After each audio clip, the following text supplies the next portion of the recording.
while it is day. Night is coming when no one can work. As long as I am in the world, I am the light of the world." When he had said this, he spat on the ground and made mud with the saliva and spread the mud on the man's eyes, saying to him, "Go wash in the pool of Siloam," which means sent. Then he went and washed and came back able to see. The neighbors and those who had seen him before as a beggar began to ask, "Is this not the man who used to sit and beg?" Some were saying, "It is he." Others were saying, "No, but it is someone like him." But he kept saying, "I am the man." But they kept asking him, "Then how were your eyes opened?" He answered, "The man called Jesus made mud, spread it on my eyes, and said to me, 'Go to Siloam and wash.' Then I went and washed and received my sight." They said to him, "Where is he?" He said, "I do not know." They brought to the Pharisees the man who had formerly been blind. Now it was a Sabbath day when Jesus made the mud and opened his eyes. And the Pharisees also began to ask him how he received his sight. And he said to them, "He put mud on my eyes, then I washed, now I see." Some of the Pharisees said, "This man is not from God, for he does not obey the Sabbath." But others said, "How can a man who is a sinner perform such signs?" Then they were divided. So they said again to the blind man, "What do you say about him? It was your eyes he opened." He said, "He is a prophet."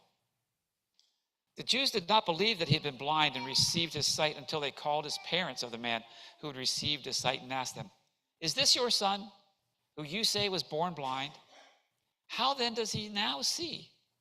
His parents answered, "We know that this is our son and that he was born blind, but we do not know how it is that now he sees, nor do we know who opened his eyes. Ask him. He's of age. He will speak for himself."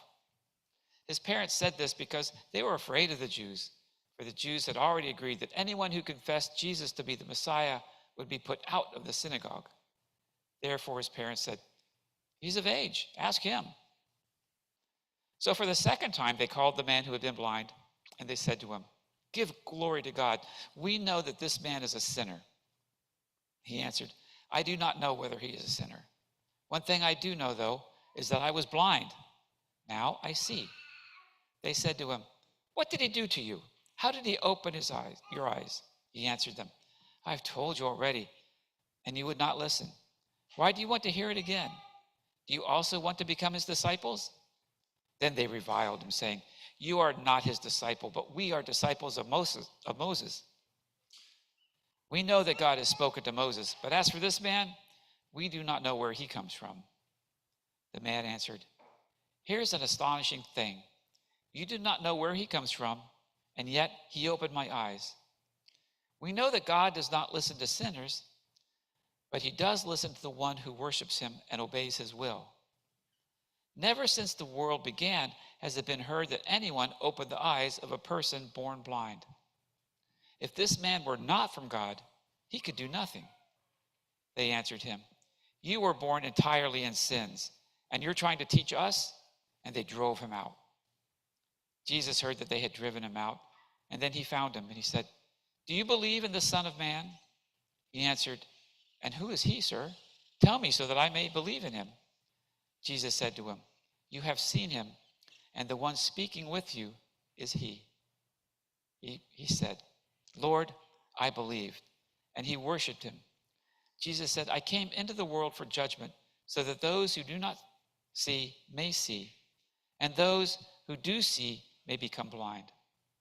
Some of the Pharisees heard him say this and said to him, "Surely we are not blind, are we?" Jesus said to them, "If you were blind, you would not have sin. But now that you say, 'We see,' your sin remains." The word of the Lord.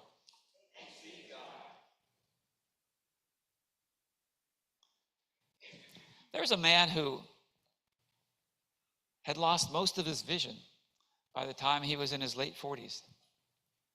Diabetes had slowly taken it away from him. He was sitting in his living room one afternoon when he told his pastor about the day he realized he couldn't read anymore. He said, "Pastor, I kept moving the lamp, closer and closer. I thought maybe the bulb was bad. And then I had to admit it was me.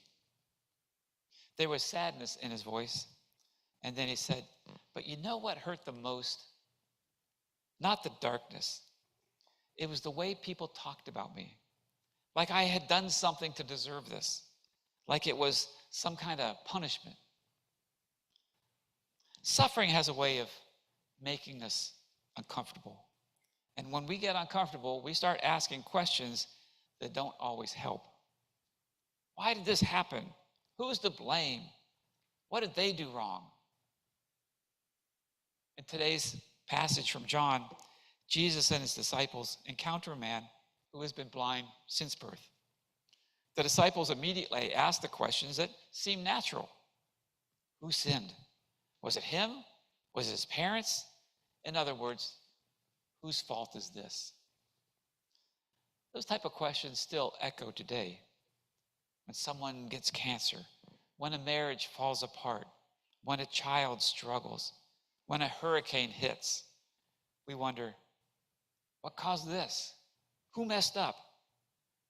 We want a neat and tidy explanation because that makes the world feel more comfortable. If suffering is the result of sin, then maybe we can avoid suffering by just being better people. But Jesus refuses to play that game. He doesn't entertain the blame game. He doesn't point a finger at the man. He doesn't grumble about his parents. He shifts the entire focus. Instead of asking whose fault it is, he moves the discussion toward who will act. It's a revealing moment. Jesus sees a man who has lived in darkness his entire life. And his first instinct is not to analyze or to criticize, but to heal. Not to lecture, but to touch. Not to assign guilt, but to bring light. And he does it in a way that almost mirrors creation. He takes mud, he places it on the guy's eyes, he tells him to go wash. There is caring in that action. There is attention. Jesus does not treat the man like he's some theological problem. He treats him as a person. And that tells us something important about the heart of God. Jesus cares about suffering deeply, personally. Sometimes we imagine God as being something distant, watching us struggle from afar. But here is Jesus kneeling in the dust, making mud with his own hands, pressing it onto the eyes of the blind man. That is not indifference. That is involvement. The man goes and washes his eyes, and he comes back seeing. Can you imagine that first stream of light? Imagine that shock of seeing colors, that shape of faces, the sky, trees, movement. After a lifetime of darkness, everything is new. You would think that this would be a moment of huge celebration, but that's not what happens. Instead, an investigation begins. The neighbors start questioning him. The religious leaders question him. They debate whether he was really blind in the first place. They drag his parents into it. It's almost absurd. A man can see for the first time in his life, and the community can't rejoice. They have to categorize it. They have to explain it. They have to make it fit into their understanding of how the world works. And in the middle of all that questioning, the blind man, who is no longer blind, becomes one of the most humble people in the whole story. When they press him for theological answers, he doesn't pretend to know everything. He doesn't claim deep insight into the mysteries of heaven. He simply says, in essence, yeah, I don't know about that stuff. All I know is this: I was blind, and now I see. And there's something beautiful about that simple honesty. He refuses to be drawn into debates about the reality of what Jesus has done. He sticks to his experience with grace. Meanwhile, the religious leaders are so fixated on rules that they miss the miracle that is standing right in front of them. They're more concerned that healing happened on the wrong day of the week than that a man's life has been transformed. The people who are supposed to recognize God's work are the very ones who resist it. The man who had been sitting in darkness sees more clearly than they do. There's more than just a bit of irony here.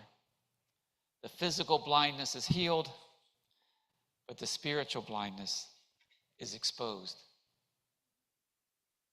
When we read this story, it's tempting to shake our heads at the Pharisees, but we should be careful. Why? Because we can slip into doing the same thing, right? We can become so focused on being right that we forget to be compassionate. We can be so focused on explaining suffering that we forget to alleviate it. Jesus shows us a different way. He does not deny that sin is real in the world, but in this moment, he refuses to reduce a suffering man into a moral lesson. He sees him and he acts. That is the challenge to us, because we are often quicker to diagnose than to help, quicker to judge than to serve. When someone is struggling, do you ever find yourself saying, well, they should have just made better choices with their life? Or, there must be a reason all this is happening. And maybe there are reasons. But the more urgent question is, will we act? Will we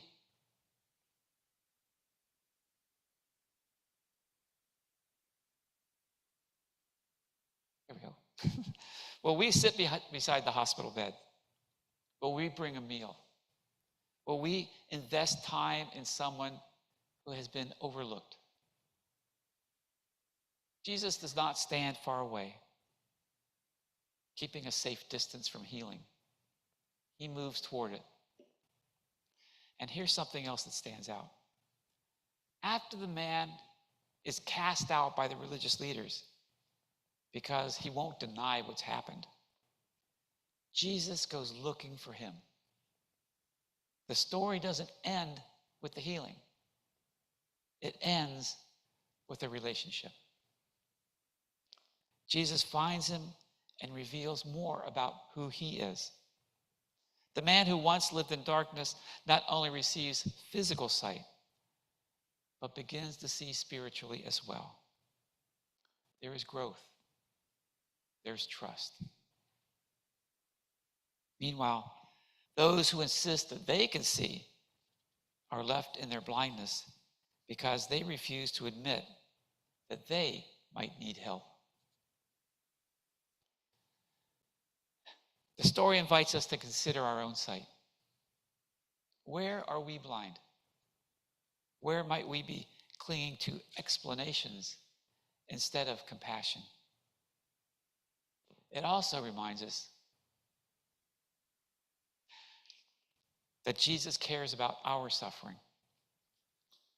If you are carrying something heavy right now, grief, illness, anxiety, regret, hear this: you are not a problem to be solved. You are a person to be loved. Jesus is not standing by you asking, what did you do wrong? He's kneeling in the dust, ready to bring light. The church, if we are faithful, will look like him. We won't always have perfect answers. Sometimes the best thing we can say is what the man said: I don't know everything, I just know what Jesus has done in my life. In a world obsessed with blame, Jesus calls us to action. In a culture that debates endlessly about causes, Jesus invites us to care for people. So the question is not, why is there suffering? The question is, will we join Jesus in responding to it? Will we be people who bring light into dark places? The man born blind began the day as an object of debate. He ended as a witness. May we be the kind of community where suffering people are not interrogated, but are embraced. Where stories of healing are celebrated, not scrutinized. Where we are less concerned with assigning blame and more concerned with showing up. Because that's what Jesus does.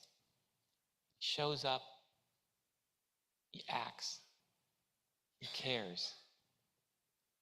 And sometimes the most faithful thing we can say as we step into someone's darkness is to offer a small measure of light and say, hey, I don't have all this figured out, but I'm here with you. And Jesus is here right with us.